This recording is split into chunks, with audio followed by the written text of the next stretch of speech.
What's up, guys? Okay, we're going to be going through the red belt stuff now. Red is our third belt, and it's when we start incorporating more combinations into our training. We're going to go through some combinations at the end. The basics haven't really changed much. We add one new punch off the left and the right side, and we add in one new kick, which is the round kick. It's the second most essential kick after the front kick. Alright, stay tuned, guys, for more. Alright, so the first technique is the left and right uppercut. Okay, the same rules apply to the uppercut as they did with the hook. So we're going to be dipping our hip down to the side and then throwing the uppercut out on the left. We do the same thing, but the opposite way with the right. Dip down to the side. Make sure you're loading that hip up by pulling it back and then throwing the uppercut out in front of us. Okay, that hip rotation is very important in karate. You'll notice that when we do straight chokuzuki punches, just on the spot, we're pulling the hip back first and then we're firing the punch off. You see a lot easier when you're wearing a belt because the belt moves side to side. But for this, just try and see, exaggerate it a bit more. You're throwing the hip back first, then you're throwing the punch out. Same on the other side, you're throwing the hip back first, then the punch is coming out. Same thing applies with your normal karate techniques. You're throwing the hip back here and firing out. You're throwing the hip back and then firing out. You're turning it. The hip allows you to throw more of your body weight into the punch, and the more weight you get behind the punch, the stronger it becomes. Okay. If I face to the side, you can see the three distances that we went through with the hook. Don't forget, we had short range, mid range, and long range. Same thing with the uppercut. We have short range uppercut, very close, mid range, a bit further away, and then long range, very far away. Okay. Same thing with the right side. We have a short range uppercut, we have a mid-range uppercut, and we have a long-range uppercut. Okay, what I didn't go through with the orange belts, and I'm going to start talking to the red belts about, is that the long-range techniques are almost used like a jab. We use our jab to find the range to set up that right hand or set up a kick. We use the same thing with the hook and the uppercut. The uppercut is to come a bit more inside so we can go down, and then I like to throw a front kick afterwards. One of my favorite combinations is left uppercut, right cross, right kick, because we're coming low then high straight into the kick. It sets up the kick really nicely because I'm going in a straight line. Another combination we can use, but with the hook, is we have a left long hook. See, I've moved to the side now. We can go right cross and then right round kick.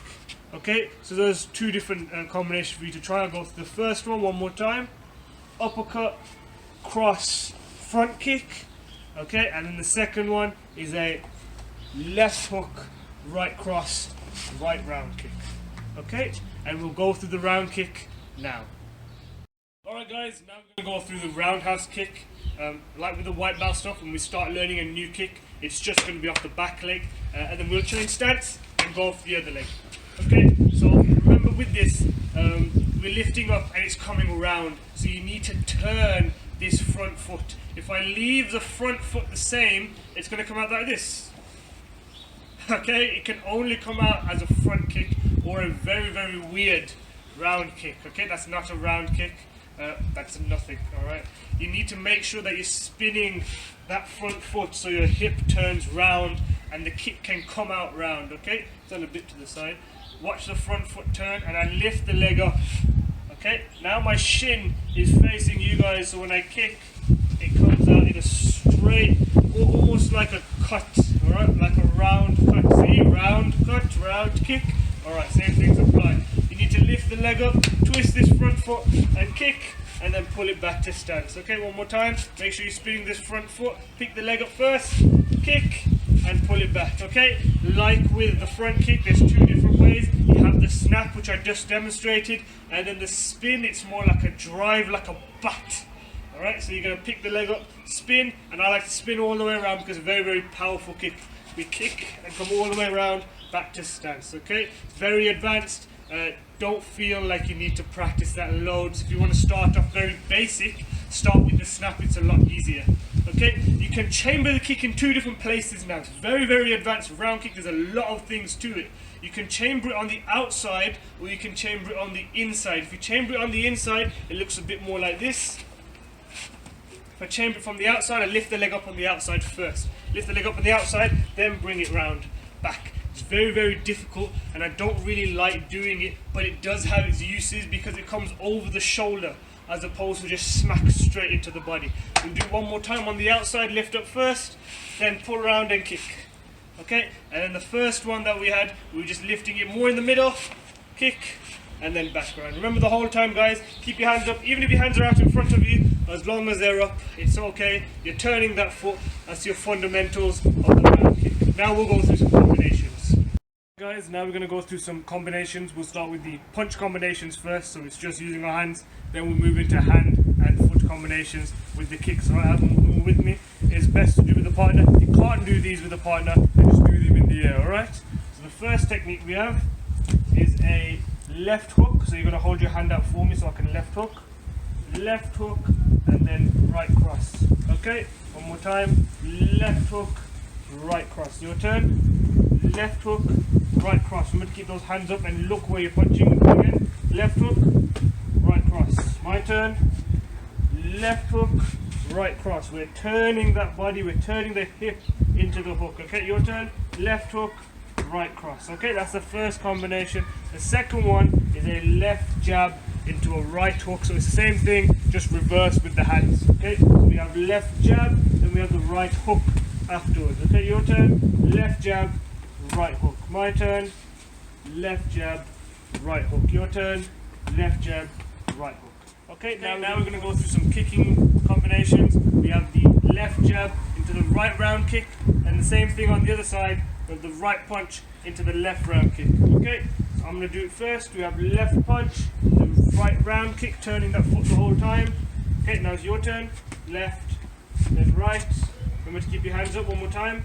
Left, then right. Okay, my turn now.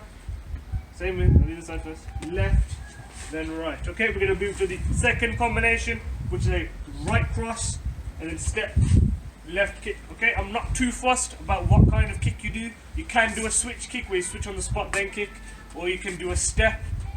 Just try the basic one first, so you're just throwing the right cross. Move forward a little bit to adjust yourself, then kick out with the left kick. Okay, your turn.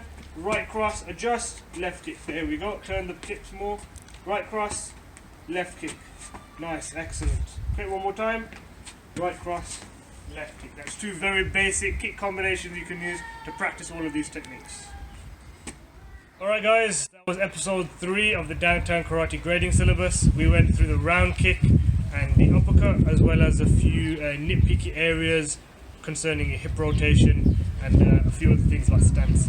Okay, you need to make sure, guys, that you're keeping your hands up at all times. You're turning your body into the round punches and the round kick. You're keeping things nice and tight for the straight punches and of course the straight kick. Okay, if you don't have a partner to practice those combinations, you can always just practice in the air. You know, left, right, then right, left. Okay, it's always good to just get the muscle memory down, so when training does come back on, we're all ready to go with the muscle memory and we already know what to do. Okay, if you have any questions, guys, feel free to let me know whenever you like. Okay, us.